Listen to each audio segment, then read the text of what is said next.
Warm welcome. My name is Aishwarya Singh. I'm your Master of Ceremonies. It is now my honor and my privilege to hold back our guest of honor, Srimati Smriti Zubin Irani. So give it up for Aishwarya. She's been doing a fine job this evening. We're really glad to hear that from you.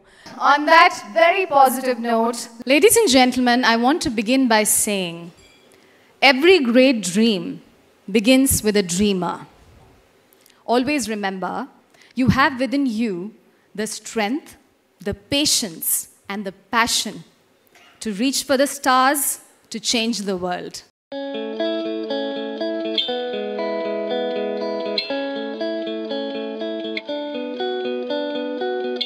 So, hi and welcome to the Firefly Adda, your virtual conversation starter, a platform where we showcase different thought leaders and bring out insights and learnings from them. So today we want to bring out a topic which is the most dreaded topic for all of us. It is known to be the most scariest thing in the world, and it is public speaking. And who better than Aishwarya Singh to take us through this discussion? Aishwarya is a popular MC and a well-renowned talk show host in the Indian entertainment industry.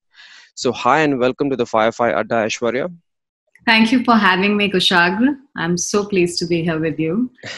And, like you said, public speaking is the most dreaded activity. I think some people, say that it's very akin to the fear of dying. Public speaking is like death itself. So yeah, you're right about that. Right on point. It's very scary. Sure.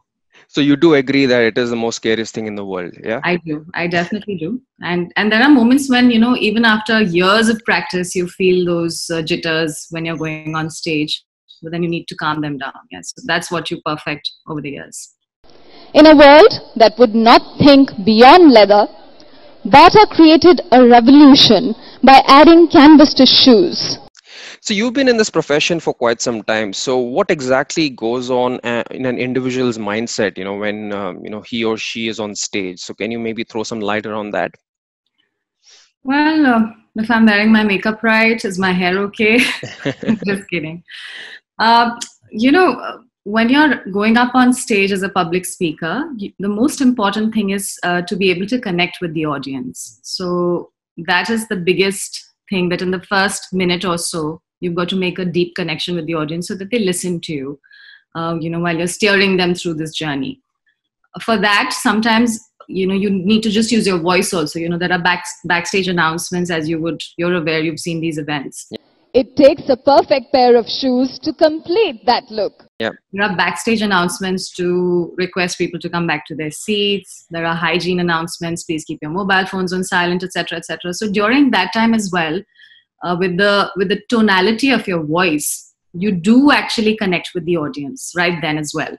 Mm-hmm. So the biggest thing that's going on in your mind at the moment when you're stepping up is, will I be able to connect with the audience, and what skills am I going to use to do that? What psychology, what body language, etc., etc. And that's what you go up with. But once you're there, you forget all about it, and then you just be yourself and try to do what you do best. So it's all about, maybe getting started. So the starting, issues many of us might actually have. So how does one sort of overcome that initial phase of, going on the stage and, getting the motions, going through and getting that acceleration, as I may call it. So how does one actually sort of overcome that and get this initial phase going? So there, to overcome, if you mean by that overcoming fear of going up on stage, because there's a lot of nerves involved when you're getting up there. You need to understand what will work and what kind of voice projection will help at that point in time, how confident and calm you have to sound at the same time. You can't be just too boisterous or too confident to hide your nervousness, etc. But you've got to have that balance. So how you do that is how I do it. My process, because you've known me a little, is very spiritual. It's where I focus on my breath, because breath calms me down completely, and then I go up on stage and I really relax on stage. But the process for several other people would be how much practice you put into the game. Before you go on stage, you have your script memorized, so that helps you. Or what are the kind of things you will do to ice break? Will you do a certain activity to ice break? Some MCs will go up on stage and say hello very loudly, or they will have their tonalities. So that I think every MC or every public speaker has a trick up their sleeve to, break that ice initially, so that people will then try to listen to you and be more connected with you. Because initially all audience judges you.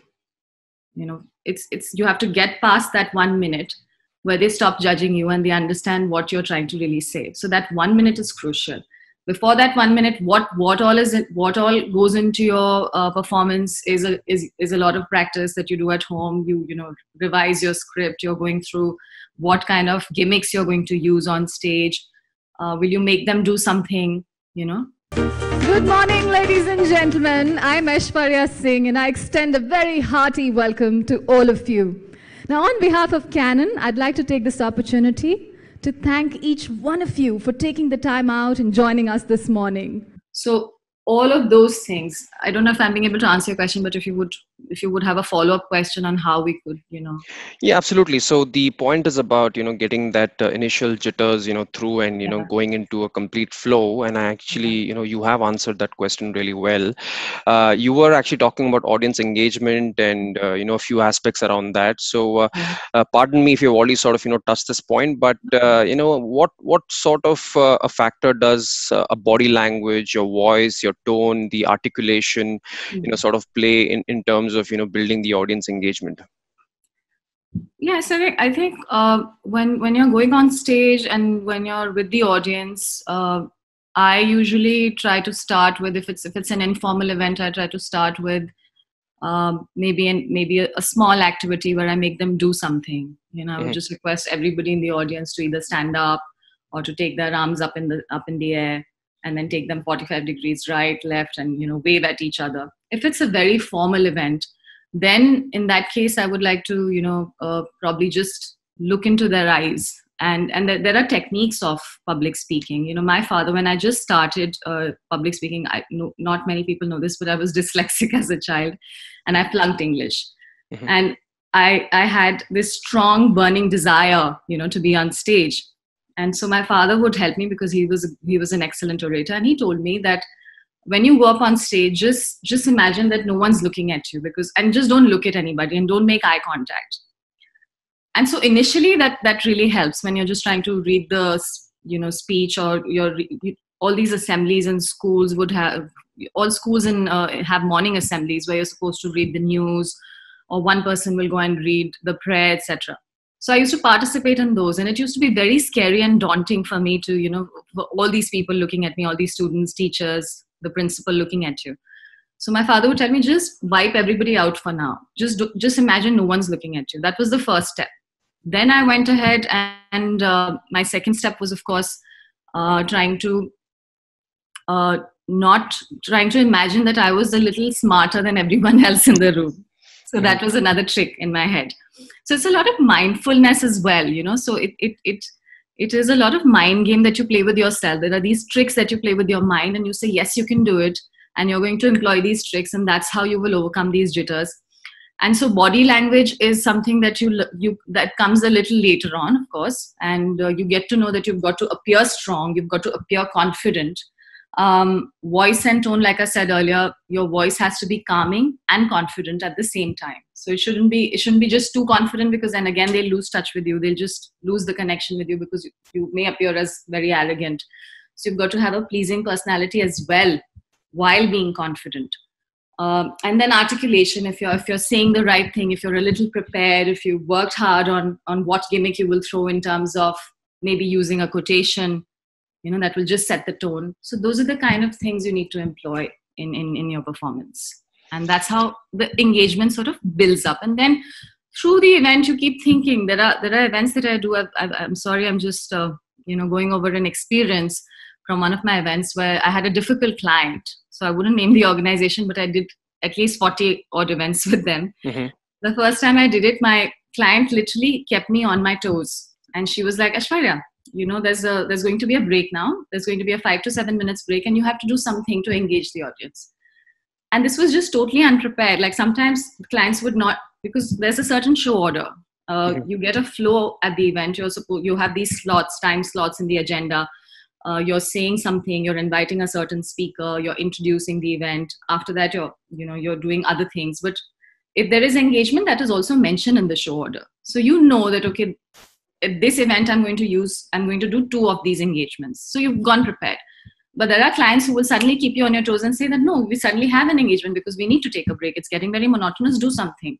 So then you need to be prepared to engage more with more gimmicks. And that comes a little from experience, but if it's a first time MC, you should just, if you have jokes, if you have your quota of jokes, your quotations, or your other gimmicks, or your activities that you want to do with the audience to engage them, just go with a little more so that you can use them.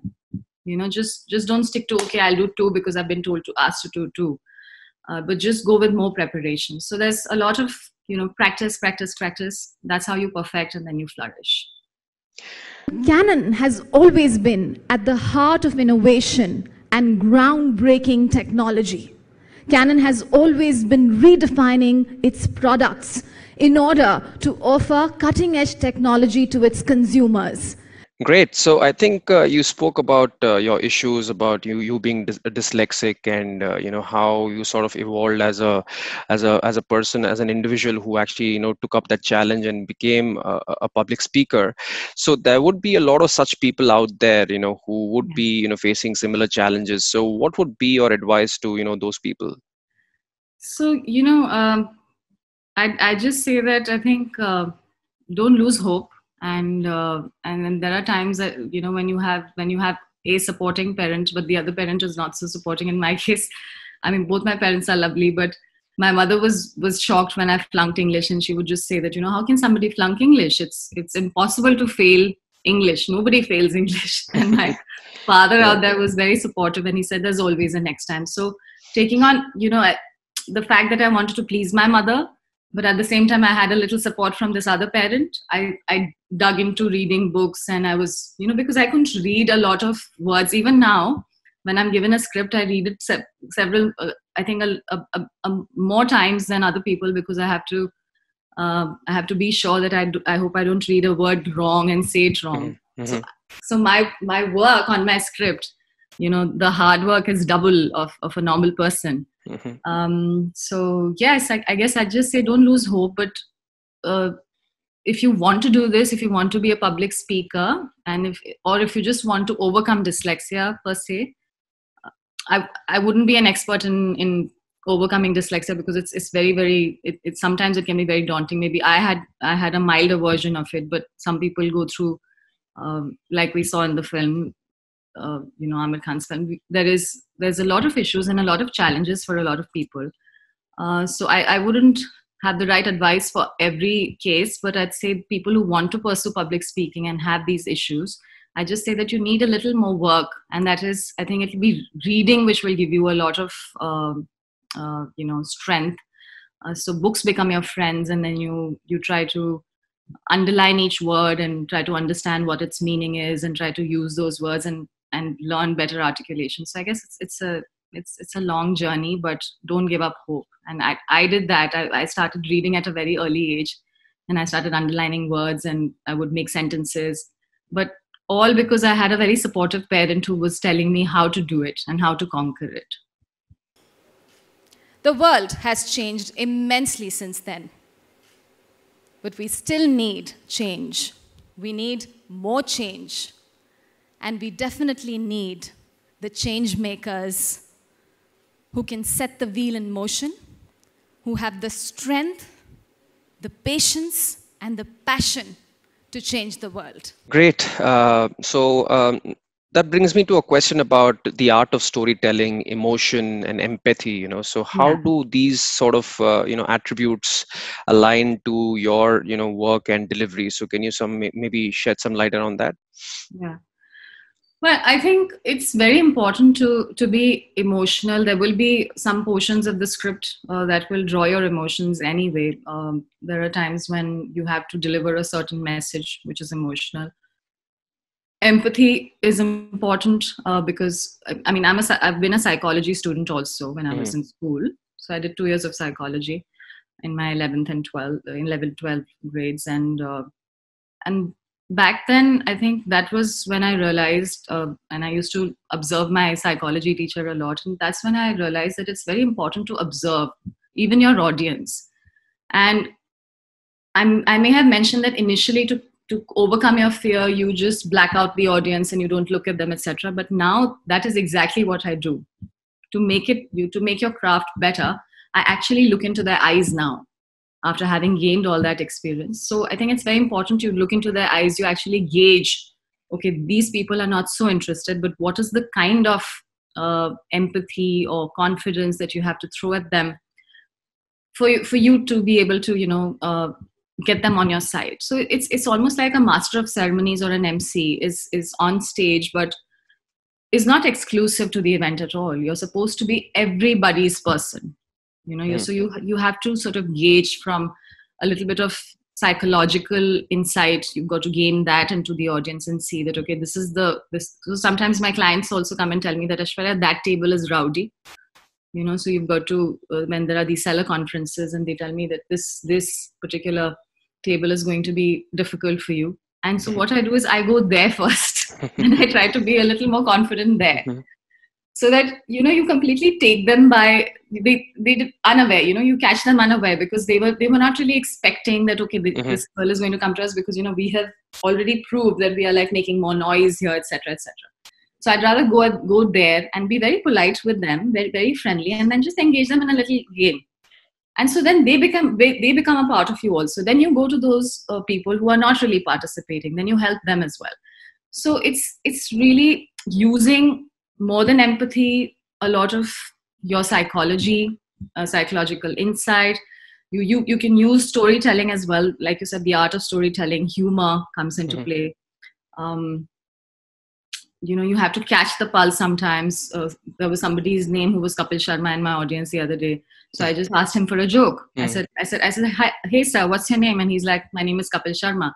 I said, "Oh, you should have a joke to tell us." So you've got to, be ready and spontaneous for these things. You can't be so prepared as well. But of course, I'm not saying that right in the beginning, you're like, it's your first day of emceeing, you will be like that. No, there will be that at that stage, in the first few events, the first few smaller gigs you do, there will be jitters that you have to conquer. There will be a lot more you'll have to work on. You'll have to work on the perfection of script. And I know, because I felt when I joined public speaking as a profession, emceeing, so to say, which is also very close to show business, or it is show business in some aspects. I thought it was very superfluous because we had to wear so much makeup and, your hair had to be perfect, your clothes, etc., etc. So I thought it is a very superfluous thing to, just not be yourself, but try to put so much makeup on, etc. But a lot of people then told me that power dressing also solves half your issue there. So then that also becomes a part of your performance. So if you go nicely dressed, that in itself will take the awe from the audience. The audience will be in awe of you just because you're looking good.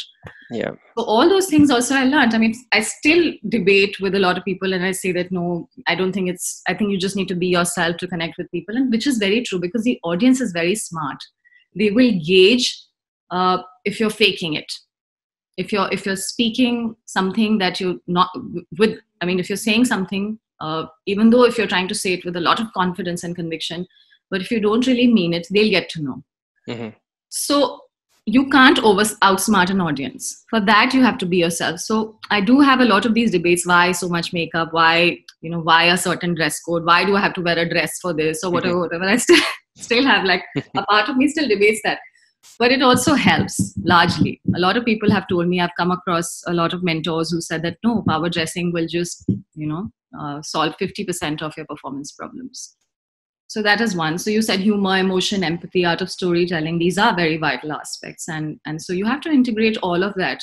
It's like you have to get bits and pieces of everything to make it a larger than life performance.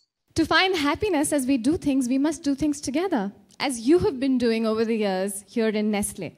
So today, we will proceed further with this wonderful thought, because it really does take two to tango, ladies and gentlemen. What do you say? Two to tango. I love the tango, actually. I want to say I'd love to do the tango with you because you're looking amazing in that dress. Isn't she, gentlemen? So staying on this same question, so then comes a point of feedback, right? It becomes extremely vital and important to do some sort of a self-analysis on yourself. So here you are, you've actually delivered the most awesome sort of, emceeing, sort of a session to an audience. So how do you then, gauge yourself? And is there some sort of basic parameters that you sort of look at to evaluate yourself? So yes, I mean, I think that's what we artists live for. We live for appreciation. And so every time I get off stage, I'm just looking at eyes, that would come and tell me, Aishwarya, you were great, those kind of things. You do need that, definitely.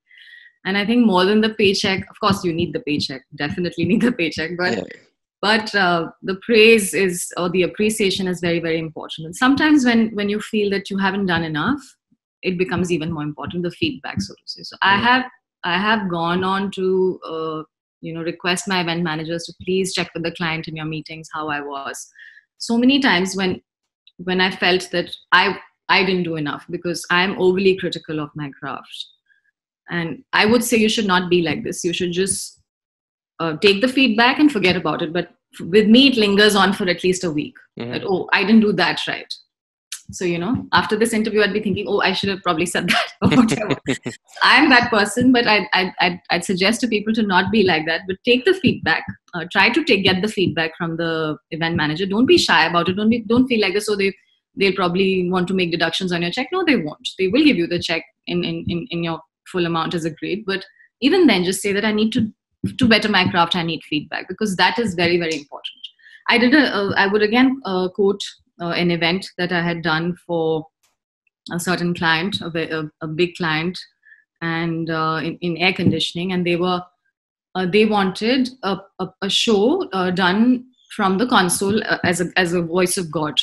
So I was supposed to be their goddess, and they said that you have to speak from stage, from the console, and you've got to make sure that you have a very Oscar-like voice, the Oscars voice, and you can't be too excited, you can't be too loud, but you can't be dead either. It was a very, very challenging event. We rehearsed so many times for that event. I had gone at least 4 hours before the event, and we just rehearsed for 2 hours, and then so to get that feedback, and then they were like, we've done this event already in 6 cities, and we haven't been happy with any of the anchors yet, because we got a person from radio, and that person couldn't do a good job. Then we got a person from another place, I think TV. They got all their elements, but they were somehow not being able to get so they were like, the bosses are never happy. They come and say that, oh, the MC was too slow. Oh, the MC was going, she was not filling the pauses. Now they had given a limited script, and you were not even allowed to add anything to the script. So it was a very, very difficult event.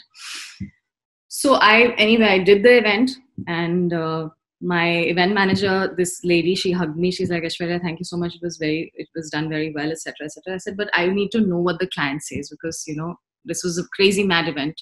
We worked so hard on it. And even after that, if it wasn't liked, then I need to know what better can I do, because it was really, really tough. I mean, you can trust me on that. So eventually I rang her up 2-3 times, and then she's like, listen, I'm calling you. Then she called me, and she said that we went to him once the event ended, and he said the bosses didn't come to me. So I'm assuming it was a good event. So the bosses didn't even come and say that, okay, the anchor was good, but they were like, okay, that was a good show. That's it. So they just said good show, and they didn't complain about the MC, and that was my feedback. So you've got to get your feedback. You've got to know how to get it. Which is, you just have to, pester the show organizers and tell them, please give me the feedback, because it will help me perfect my craft. And it's very important. I think it's one of the very important parameters that will help you to get better and better at what you do. Sure. So I'm definitely going to, come to you post this discussion to actually gauge my feedback. So you're doing fine. You're doing wonderful. It's one of my favorites as well. And, it's really funny that you said that, because my ex used to say the same thing. Your ex? I'm sorry about that. Gaurav? So great. So you're one of the very well-known, prominent faces in the Indian showbiz industry as an MC, as a talk show host. So I'm sure you actually have your own share of challenges when you actually, face the audience and go on Yes. stage. So would you want to maybe pick a few and call them out? What sort Yeah. of challenges you face? Yeah. So there are several challenges. One is, of course, you're going to start the event, but people don't come in, right? They're outside loitering around in the pre-function area. Yeah. And, that's the first challenge. And so what I do is I take it a little. I don't know if I'm the eminent MC or not. Guys don't believe that, but I like to do what I do, if I simply put it like that. So what I do is then I just go out there. I go outside, even if I do not have a microphone outside in the pre-function, I'll yell at the top of my voice. I'll project. And I'll say, ladies and gentlemen, the show is about to begin. Let's just go in. And I'll just go and request them so that the MC has to do that. I feel that, the MC is not supposed to be just hiding behind, stage and just some announcement happens and then she appears. I don't believe that. I feel like you're a part. Once from the word go or from registration, it's your baby. So you've got to start doing your thing then. Secondly, there are times when, the client will assume that, okay, Aishwarya will do it because they've done, some odd events with you. And so then they'll be like, they will just not bother to brief you enough. So that becomes a challenge. And there was a time when I was doing a Shuddh Hindi event. And there was an award ceremony to happen, and ministers after ministers were walking in, and suddenly I'm like, who's going to brief me on the awards, because I haven't read it, and it's a Hindi event, and it's Hindi's, because it's not we were doing more English events and we're not so strong at it. Of course, I've been a Hindi debater also in school. That's a different story, but you lose touch. And so I'm like, please, somebody sit with me. So I just ran and I caught hold of someone, and then I said, and luckily I could get some things right because I couldn't understand what they were trying to say or what the order was. So you have to get your briefing right. And sometimes there are times when script writers will make mistakes, and there are some crazy mistakes like the minister's designation is not right. And it's written in the script by a script writer. So there are times when you have to go through that several times. So that is a big challenge. And that's why what I like to do is I like to do my homework. And I like to check these things, these protocol related things, these important things myself before the show, so that there are times when I have corrected designations for people, that you've written this designation wrong. And sometimes even on stage, etc., I've pointed out this is wrong. So that you have to, that is a challenge. Then there are times when, so many awards have come, but those many awards, the award trophies haven't come. Aishwarya, you have to eat into, like this gap, and you have to do something. And then sometimes they give you a page, they give you a script of 40 pages of the awards, and they just say that the first 10 will be said now. Then you jump onto the 15th page. So you're like, bookmarking. You're bookmarking while you're on stage, and you've done 10 pages, and then you suddenly jump onto the 15, and you come back to this. So you have to be so alert. So that is a big challenge. There was a time when the most coveted award of the evening, it was a photography event. The most coveted award of the evening goes to so-and-so. So we've announced. And this person who has to receive it is not there. Wow. It is the most coveted event, the most coveted award of the event. So, and he's just outside. So they're like, oh, we're calling him. And so I've said it twice. I'd like to announce. And then what do you do? The MC, you can't go blank then. So that is a challenge. What do you do? So I said, I said, okay, there are all these photographers in the room. So I'd like to tell you a story. Storytelling comes in here to conquer this challenge. So I said, so Mary and Cherry, there were these two ladies that were going to the jungle. And on their way to the jungle, they came across a talking frog. So one of the ladies picked the frog and she put it in her purse. The talking frog said to the lady, if you kiss me, I'd turn into this handsome, really ravishing photographer. And so this lady picks up the frog and puts the frog in her purse. So this other lady's like, why are you doing that? Why don't you just kiss the frog and he'll turn into this rich, handsome photographer? And so this lady retorted, the lady who kept the Mary kept the frog into her purse. She said, are you crazy? In these recessive times, a talking frog is worth much more than a photographer. So they were senior photographers in the audience, but they started clapping and they were like, oh, you saved the moment and everything. And by then that guy came in. So you've got to have these moments where you can use humor, storytelling, etc. and they wouldn't mind if it's not done offensively, you know. So if you do it in a storytelling form, they would love good humor. So sometimes you have to save the day like that. So there are endless challenges, but you've got to be ready to somehow, you know, take care of it. You've got to just make do with what you've been given, I guess. Great. So I think it's about being instantaneous, being on the go, being agile, understanding the situation, and think on your feet. Yeah, absolutely. So so right now, digital is the new normal. As you already know, the pandemic situation has actually hit us pretty bad. Right. So what are you actually sort of thinking in terms of these virtual times? So have you sort of adapted to these virtual sort of times, and have you sort of re-strategized the way you sort of going to position yourself? So what are you doing differently during these times? So I guess, Kushal, what I mean, for the first month, it really didn't hit me, to be honest. The first month, I just started reading books. In fact, reading is what I would suggest to all the viewers, that reading is very, very important if you want to be a public speaker. It's the most important thing if you want to be a public speaker. So I started reading books, and I was just trying to build more vocabulary, build more quotations, etc. And also I watched The Mentalist on Amazon Prime, which is a great series. I started watching these English shows, etc. First month and a half, it didn't really hit me, but now I'm feeling it, because you're like, there may not be any work till September, is what my friends, my clients are telling me, that there may not be any shows, the physical shows per se, until September, October. And it's very daunting. It's very scary for somebody who makes their living out of a public gathering. But I'd say that, first of all, don't be discouraged, because these kind of things happen sometimes. And because I'm a spiritual person, I live in the moment. I never really prepared for doomsday. But I'm also a healer. So I have a side profession, in the sense that I have a lot of healing requests that come from a lot of Western countries. And so I do get paychecks from there as well. But that's besides the point. What I started thinking was, there are events where I go to where even my clients come to me and say that, Aishwarya, would you take a class? And can you do these online classes? Because, I live in Nagpur, and I can't come to do a workshop with you in Delhi, because I was trying to engage with another friend, a very dear friend of mine, Kaveri Mukherjee, who was a national news anchor, DD anchor, long ago. And she's much older. She's my mother's age. So me and her, we were trying to do workshops in Delhi. We tried, and we did a few workshops for MCs as well. And so we were in fact chatting yesterday, and thought that, we'll come up with these online classes. So people can look up Fiverr, FIVERR.com. It's a website where you can put up your classes, or you can put up your innovative content, innovative digital content that you would like to sell out there.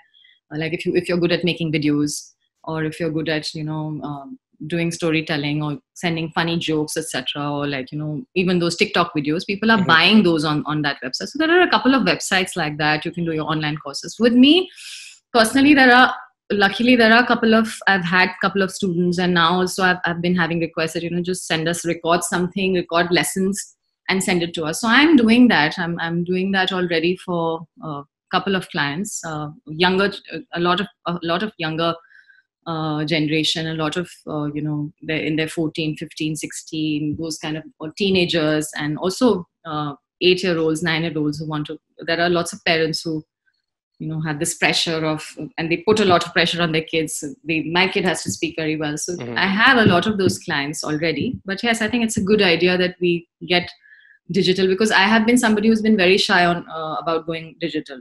I haven't done a course which somebody can just buy. I just send these recordings to, a set of my clients that I already have. But if you ask me that, Aishwarya, would you have a YouTube channel? Would you start doing that? Maybe I wouldn't, because I'm a little shy. But I think you should get past that shyness. Yeah. If you have a talent, and you should just go out there and probably use it. I guess this is the time where you should, digital is everything. So are you planning to run any sort of public speaking courses, or any, finer details of honing the skills around emceeing or something on those lines? Yes. So I'm going to the first thing about, like you started with, public speaking is the scariest thing in the world, especially when you're not wearing your makeup. So I guess the fear around the fear, I want to do a course, and I'm coming up with the details, and I'm already structuring it as we speak, in the sense that I've been working on outlining what the modules will be like, and I'm thinking I will upload them on a platform like Fiverr, or I'll try to do something, or maybe Udemy. There are several of these websites where you can teach an online course. So I am definitely thinking on those lines. Yes. Fantastic. So one last one before we let you go on a Sunday morning. Just the idea Sunday morning is not Sunday morning anymore. all days look alike now. Yeah, true that. So lockdown times, people are all tucked in, many of them anxious, so few of them are actually sort of distressed. So any success mantra that you would want to maybe let the audience sort of take away and leave them inspired? So any sort of success mantra that you actually follow? Well, I feel that your soul has to lead you to what you do. Okay, so your soul has to lead you to sunnier and warmer fields, is what I feel. And so I guess just be true to yourself, and even on stage, it's very important to be true to yourself on stage. It's very important to be yourself on stage. So that is my success mantra. Because somebody told me that if you pick on an accent, if you try to be very glamorous, ladies and gentlemen, they'll not agree with me, because that's not me. It'll only when I will say what I say from who I really am, will it make a difference, will it touch them. So I guess it's very important to be yourself. So just be yourself. No one else is more qualified, like they say. And then is when you will make the connection. So that is my biggest success mantra when it comes to public speaking. And I just say that this is a good time to go within. So try to meditate, learn a lot more about you. So get more insights on who you truly are, and then take your path, I guess. So that's my simple success mantra. Fantastic. So be yourself. So that's a great, thought for the audiences to sort of take away. Thank you so much, Aishwarya, for being a part of this 505 Adda. It was wonderful catching up and understanding the finer nuances of public speaking. I'm sure whatever we sort of discussed will actually give our audiences a great headway in terms of, getting started in the career of maybe emceeing or maybe being a host. So Thank you so much once again, and pleasure, hosting you. Thank you very much, Kushag. It was a pleasure, and I think all your questions were so pertinent. And I think you're really doing a great job at asking all your questions, except the dyslexia one. You got me there, because I get a little emotional about that one. Sorry about that. No, not at all. Not at all. It's beautiful. Thank you. Thank you so much. Take care. Thank you. Bye-bye. Thank you very much for taking the time out and joining us.